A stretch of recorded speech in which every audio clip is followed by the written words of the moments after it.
Things are about to get crazy. Told you things were about to get crazy.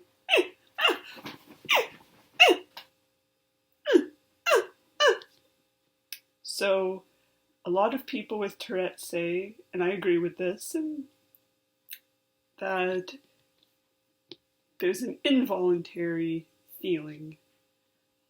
I compare it to the tickle of discomfort when your body says cough or sneeze or breathe or blink. That little bit of pressure to do involuntary movements that you need to live, especially with breathing. So imagine the combined discomfort in the throat, in the eyes, in the nose, in the lungs. If all at once you had to cough, sneeze, blink, obviously, breathe, all of that pressure everywhere at once. And the pressure would not go away until you vocalized, spoke some things, repeated some things, made some sounds, moved in a certain way repetitively, moved your muscles and your body in a certain way.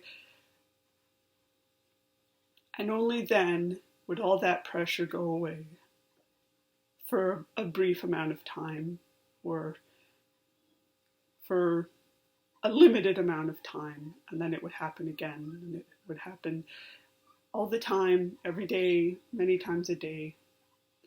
And so you just had to, or it would hurt. And it does.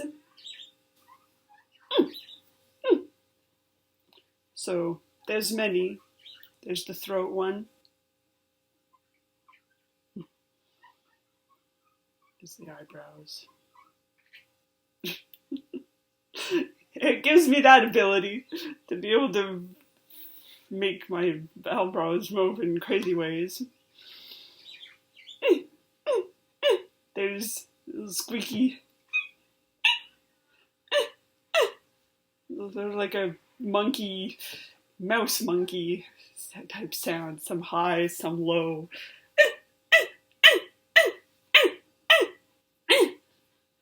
And then there's this one where I just stretch it out like that. And it feels good in your throat when you need to cough for whatever other reason. Or there's a good one if you need to sneeze and you got that terrible pressure up and down your nose and it drives you nuts. Well, that is so similar to tic pressure, except that my brain, for some weird reason, decides to do it in places where I don't need to sneeze. It does it in arms and facial muscles and leg muscles and even internal organs sometimes. That feels good. It does feel good. It's relief. Oh. So yeah, or hand muscles, that happens there too. And so when I like it makes my hands feel all. And when I stretch it out like that, it feels good. It releases things, and I do this a lot. Little hand stretches.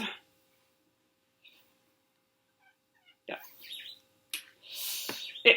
So that okay, so I'm just going through the checklist. Facial, blinking, yeah, I blink. Lots, extra, too much, way too much. But that's a tic. Throat clearing, squeaks, monkey sounds, stretch, flicking. So I know it's fast. This is the movement, but it's just done super quickly. This finger right here to the thumb. And I just if I can just become musical at it and make it all, yeah. So that's another one. And again, it's the same pressure. Like the pressure is in the same spot as this one, but depending on, who knows, I don't really know. I can sort of track the discomfort, the pressure in the fingers, but sometimes it just happens too fast and I don't really know where it's going until it hits, and then I have to move it. And I don't necessarily have to move it that way either. I can pull it up like that, or I can push it back like that, or I can do this. And sometimes I'll choose one over the other if it's sore, because they're opposing movements. So this one loosens it and pushes all the muscles that way. Sometimes pushing it this way uses more of the muscles in the back of the finger, and then this one moves the muscle, or like stretches it out. And if I've been doing it a lot all day and a part, like depending on the muscle, one area is sore, then I'll do it differently to accomplish the same relief. Moving on. The wrist is one area that has a lot of problems, so that's one that I'll often do, and it looks like I'm just cracking my knuckles trying to get some tension out, which is exactly what I'm doing, but it's a tension caused by a neurological impulse rather than,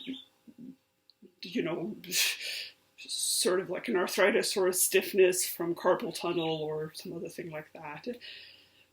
So I'll do that because it's less disruptive than this one, because this one is the scary one. So while it's going off in this hand, for instance, but if I tried reaching up for a cup, it would get knocked over.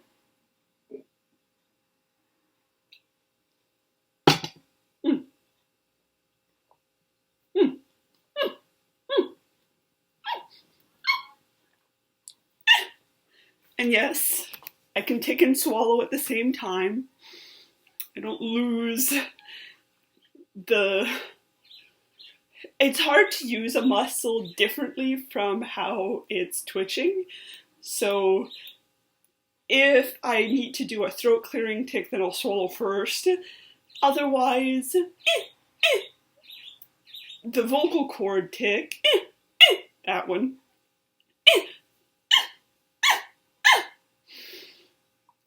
I would not recommend trying to drink water with that. Or talking, what was I going to say? No, the throat, like the squeaking is not disrupting things like drinking or eating. But that one does, because it's, I don't know, I wouldn't try drinking with that.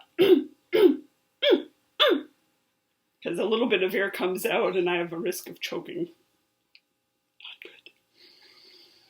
Not good. So that's the upper body. The lower body, if I'm sitting, I'm one of those annoying people that does jiggle the foot. Well, like, the way that people used to jiggle their feet when they were resting on the floor in like class or something, and they're jiggling their foot, like the ball of their toe is on the floor and they're bouncing their leg up and down, making the whole classroom shake. I do that one too if I'm sitting, which is why I like concrete floors better than wooden ones. Solid. Good stuff. But if I'm standing and I can't really do that as well, then let me see if I can show you. So, okay. So, foot shaking, where I just quiver my foot. Can you see that? Yeah, you can. Okay. Quiver, quiver, quiver, random broom. Photo bomb with the broom in the background. Well, not photo bomb. No, that's different. But anyway, shake, shake, shake, shake, shake. Yep. And then this one.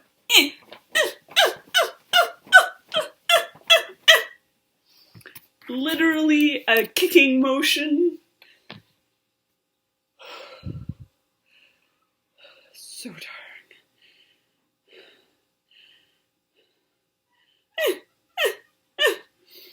It's exhausting. Yeah. This is why I don't think there are any, well, yeah, they say fidgety people are thinner, and I take fidgeting to the extreme. And it fluctuates. I just did the left foot, now I'm doing the right foot, and I'll just do it for a couple.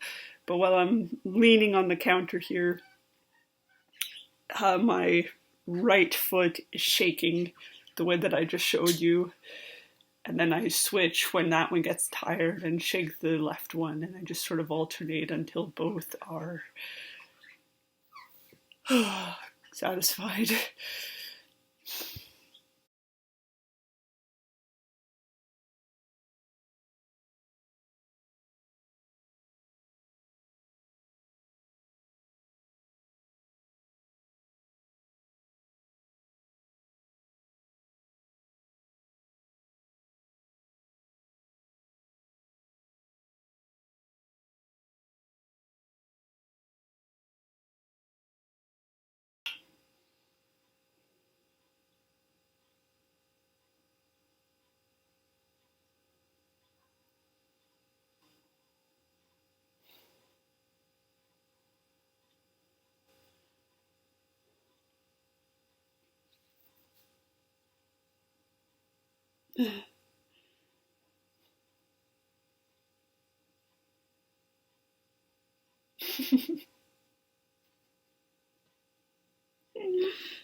Oh.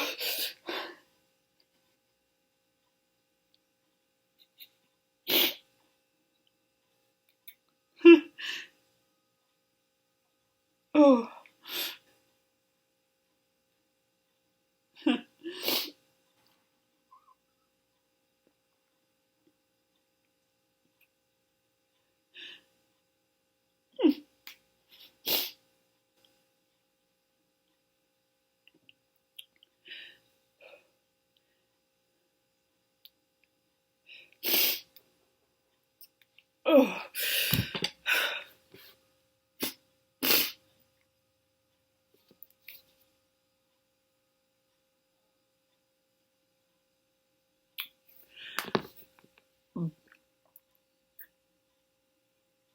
Oh.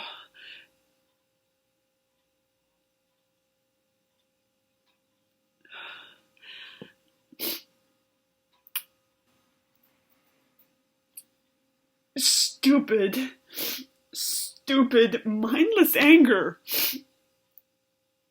And yes, it's anger. It's.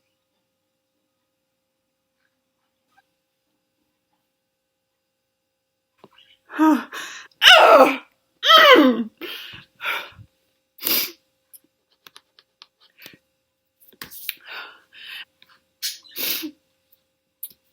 Oh. Yes, that is what you see.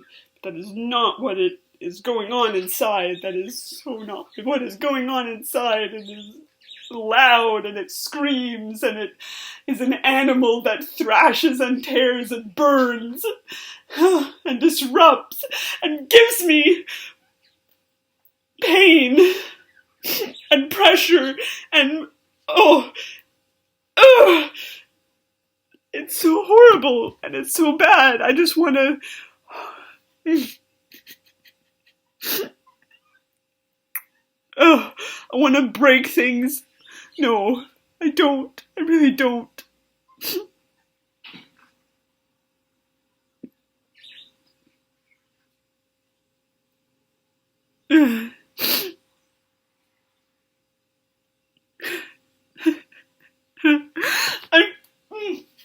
Yes. This jar, this stupid jar, represents everything that gives me doubt. And I would absolutely just... And I see it, and I feel it, and it wrenches me apart like a bloody knife through my skin, the image of the... everything. It tears through me like a bad animal. I see many broken things. I see children crying. I hear glass breaking. I hear gunshots. I see blood. I see harm. I see pain. I see... Oh. I see darkness. It lives under my skin. And I see light, and I see adorable things, and I see hope, and I see people cheering for justice, and cheering for peace, and I see people doing kind things to one another, and I see all of that every day.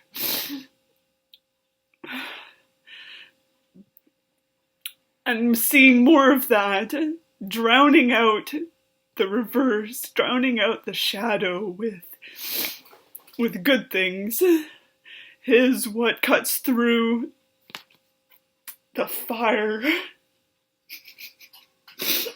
the burning, the image of my foot reaching out and kicking things, the image of sticks being beaten against the windows and shattering every single one of them, the image of weapons cutting into your skin and into mine and into the skin of my friends.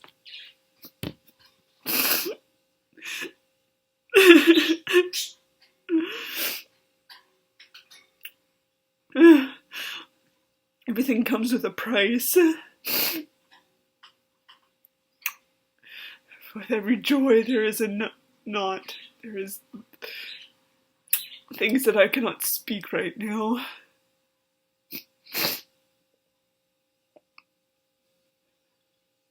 And I'm reminded that it's real. That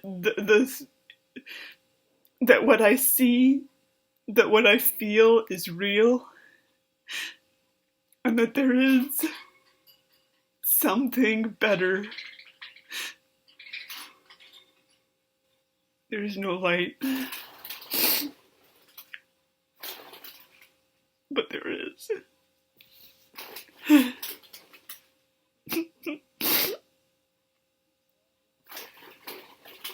And there is no understanding. But there is.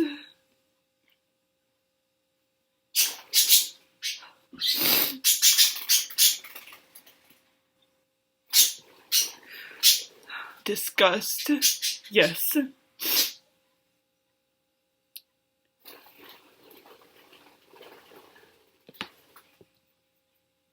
Looks that kill.